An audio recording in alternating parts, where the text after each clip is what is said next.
¿Qué tal amigos? Los saludo con el gusto de siempre y agradecida de que nos acompañen en este episodio de Los Alquimistas del Poder. Soy Rubí Soriano. Hoy nos ocupa el análisis político, económico y social de lo que ocurre en un México que pareciera estar en regresión hacia la década de los 70. Ese país donde el petróleo y el orden gubernamental lo sostenían todo, pero que para los efectos actuales no responde a las necesidades de un país que tendría que seguir otro ritmo de crecimiento y evolución.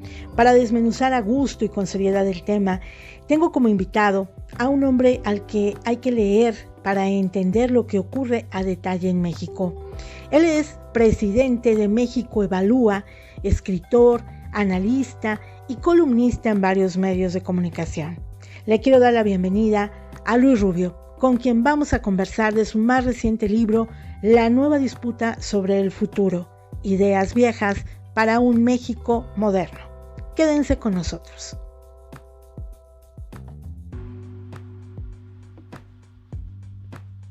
Don Luis Rubio, bienvenido a Los Alquimistas del Poder. Muchísimas gracias por aceptar la invitación. Gracias por la oportunidad. Pues usted dice que de pronto estamos como en un México dentro de una burbuja, evocando la década de los 70, don Luis, porque parece ser que hay ideas viejas para un México moderno. Bueno, el presidente tiene muy claro, y estemos de acuerdo con él o no, que México funcionaba muy bien en los años 70, que había crecimiento económico elevado, que había paz en la sociedad, no había violencia, y él cree que todo lo que se hizo a partir de los 80 fue un error y que lo único que hizo fue desmantelar aquello que sí funcionaba bien. Entonces su estrategia, su manera de conducir las cosas es la de tratar de recrear aquello que en su imagen, en su visión, en su perspectiva funcionaba bien en aquella época. Entonces sí, efectivamente él quiere regresar a esa época. Usted menciona en su libro algo que me llama mucho la atención. En aquellos años, pues obviamente todo estaba cimentado en petróleos mexicanos y también en un orden gubernamental. Pero esto no lo podemos traer a la realidad actual de un país que está en constante evolución y que tenemos una realidad social totalmente diferente.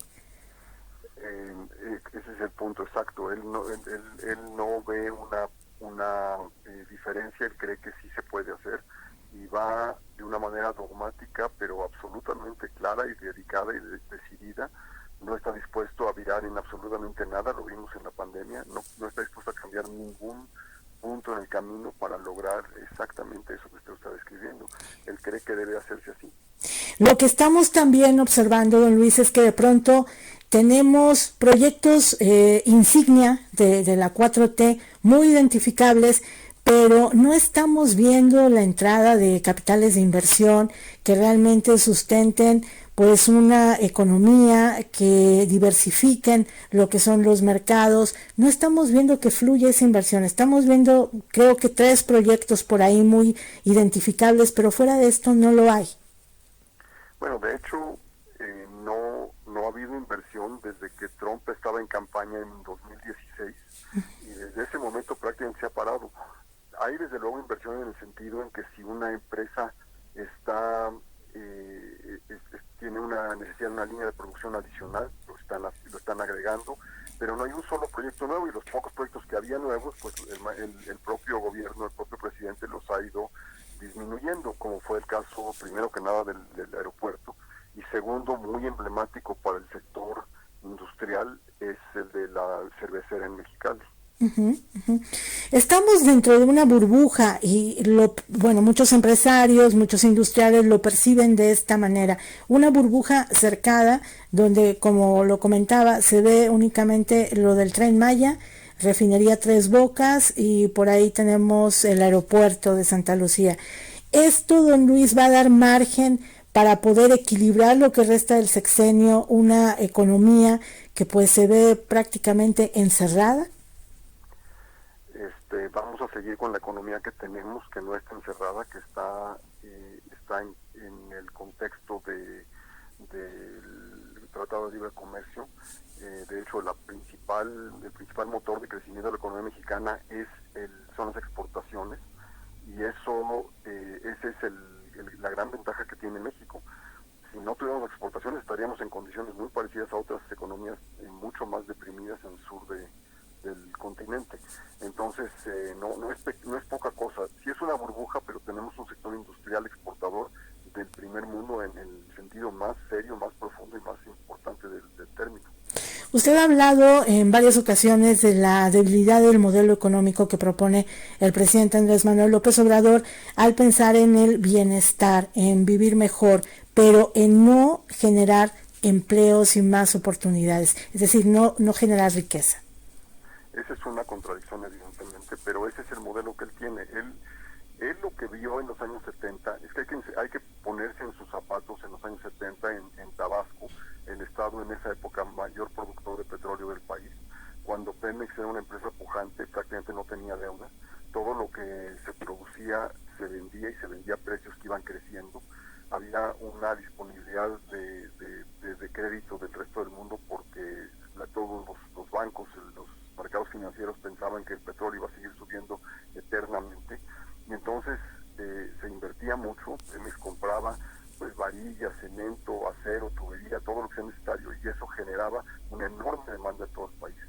Pemex es la empresa más grande que hay en esa región y distribuía dinero, y eso es lo que permitía que la gente tuviera dinero, no que crear empleos, pero que tuviera dinero para ese término que usted menciona ahorita, que la gente viviera bien. Esa es la parte lo que cree que es fundamental. Y entonces no veía necesidad de promover la inversión privada, que en esa región del país hay muy poca industria, por ejemplo, hay comercio, pero no mucho más que eso. Y en ese sentido, él no tiene esa sensibilidad de que es necesario promover o podemos crear condiciones para que la inversión privada fluya. Entonces, cada que se da cuenta de que hay un problema, va y platica con los empresarios, pero pues no los convence, porque por otra parte hace cosas como lo de la cervecería o el aeropuerto, lo que fuera. Es una dura contradicción, tomando en cuenta que, bueno, pues ha tenido un discurso muy duro, por ejemplo, contra la clase media, ¿no? Ese fue el discurso postelectoral después del 6 de junio pasado, en el cual culpa a la clase media de haber sido lo que le impidió no nada más ratificar el voto del año 2018, sino incluso aumentarlo. Pero es que hay también que recordar que el voto duro que él trae desde el 2006 en el primera intento de ganar la presidencia, sí, era un voto de como el 30-32%. Ganó con 53, es decir, ahí hay entre 20 y 23% adicional, que era gente que no es creyente en su proyecto, que era gente que estaba hastiada del gobierno anterior, de la corrupción, que ya quería un cambio, que estaba enojada porque Fox no hizo lo que prometió que iba a hacer, o porque Peña, aunque hizo algunas cosas, acabó en un mar de corrupción y de problemas como el de Ocinapa y demás. Entonces, ahí hay un voto flotante que fue el que perdió, pero era un voto que no era suyo. Entonces, ahora lo que ha buscado es culpar a la clase media de sus males. Pero eso es más una respuesta visceral que un cálculo político, porque sin ese voto no hay manera que pueda ganar el 2024. Sin este voto de la clase media. Así es. Ok, y de alguna manera, bueno, pues si la clase media, digamos que logra un nivel de avance, pues no requiere del gobierno. Ese es el punto, pues, exactamente. Sin la clase media, el presidente o su candidato o candidata por el 2024 no puede ganar. De por sí, lo que demostró la elección de este año, del 6 de junio, es que es vulnerable Morena, que Morena puede no lograr el voto suficiente. Y eso cambia totalmente la dinámica política del país, porque ya no es obvio que vaya a ganar. Puede ganar y tiene las ventajas enormes de estar en el poder, pero ya no es obvio que vaya a ganar. ¿Cómo ve a la oposición en México? Hemos tenido ahí, digamos que brotes de inconformidad, grupos que se están movilizando, pronunciamientos, pero ¿realmente hay una oposición organizada, fortalecida? No es que haya una oposición organizada, pero sí hay una alianza que se está fortaleciendo. De hecho, lo que estamos viendo es que hay una tendencia centrífuga en Morena y una tendencia centrípeta, o sea, hacia el centro en la oposición. Siempre queda la duda de cómo va a jugar el PRI. y hay un partido que está en el aire, que es Movimiento Ciudadano, que no formó parte de la alianza, pero que mi impresión es que sí va a jugar con la alianza. Entonces, sí, en la medida en la que mucha gente vea a esos partidos como parte del viejo establishment, obviamente no tienen posibilidad. En la medida en que la gente vea como que son partidos que están intentando o ofreciendo algo distinto, tal vez sí. Entonces, mucho va a depender de que los partidos entiendan la nueva dinámica, y sobre todo de que tengan algún candidato o candidata que sea susceptible de ganar. Mi impresión personal es que nadie que venga de esos partidos, en sentido histórico, político o política, ya muy visto, ya muy conocido, va a tener posibilidad de ganar. Yo creo que podría ganar alguien que así como en su momento, es una mala metáfora, pero muy descriptiva, así como Fox no era el preferido del establishment del PAN y les ganó la candidatura realmente, aunque sí venía del PAN, por eso no es una buena metáfora, pero alguien de esa naturaleza que venga de por fuera, que no sea una persona reconocida como histórica del PRI, del PAN o del PRD, podría ser, y yo creo que ahí es cosa de imaginar. Yo creo que tendría que ser una figura conocida, pero que no venga de los partidos, que pudiera derrotar al candidato o candidata que salga de Morena. Y no hay que olvidar que Morena tiene una enorme propensión a fragmentarse. Exacto. Y lo que hizo el presidente al destapar o, como dijo, quitarle la corcholata al proceso de sucesión, eso va a ser mucho más fragmentado Morena en los próximos 3 o 4 años.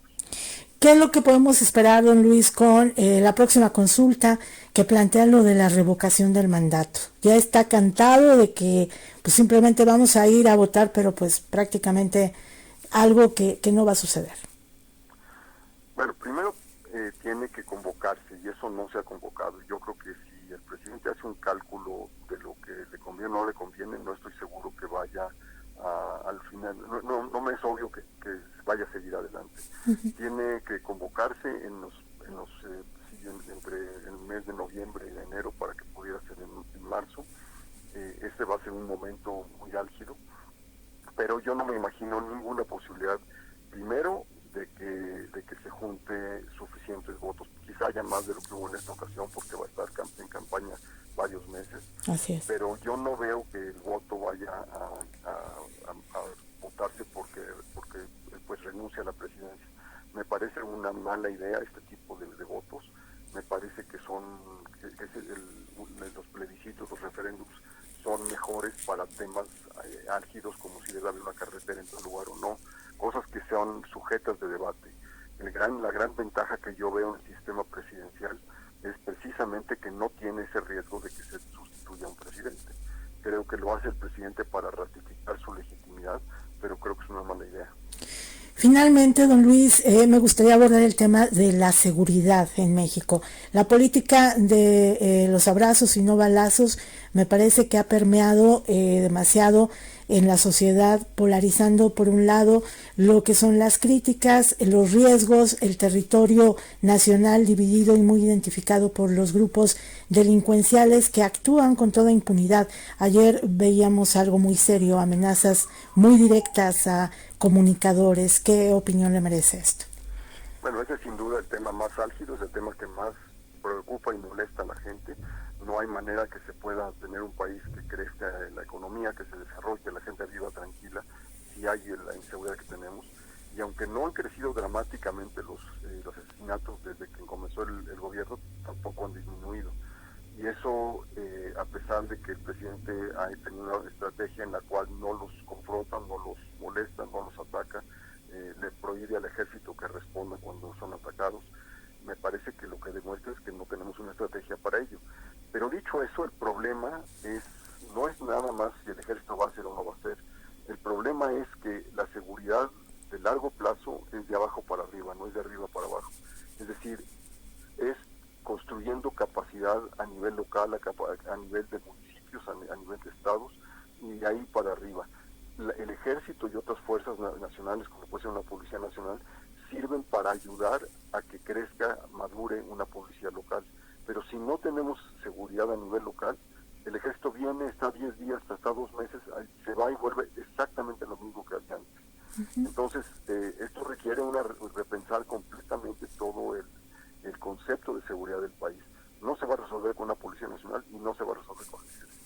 Ok. Preguntarle cómo ve al presidente, pues ahora sí prácticamente en la otra mitad ya de su mandato para el cierre final. ¿Habrá tentación de dejar a un heredero muy definido? ¿Qué es lo que va a ocurrir?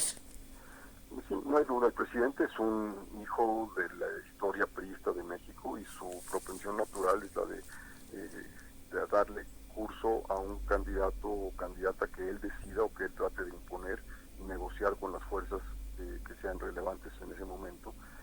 No tengo duda que va a tratar de poner a alguien, ya anunció quiénes son los que cree que son los buenos o la buena, y eso lo que va a hacer es que pues estos 3 años se van a pasar peleando entre ellos porque van a tratar de ser los más prominentes, los más exitosos. Van a ser 2 años y medio muy desagradables porque no van a hacer su chamba en vez de estar, porque van a estar tratando de ser candidatos. Campaña permanente. Exacto, pues es lo que, por definición, es lo que hacen. Don Luis, muchísimas gracias y sobre todo invitar a quienes nos sintonizan en Los Alquimistas del Poder a que lean pues el más reciente libro de usted, La Nueva Disputa sobre el Futuro, Ideas Viejas para un México Moderno, editorial Grijalbo. Me parece que para poder entender a México necesitamos leer diferentes puntos de vista y sobre todo conocer los análisis a fondo, no quedarnos en lo superficial, sino ir un poquito más allá para poder comprender lo que hoy está ocurriendo en nuestro país. Muchas gracias por la oportunidad. Gracias, don Luis, se lo agradezco.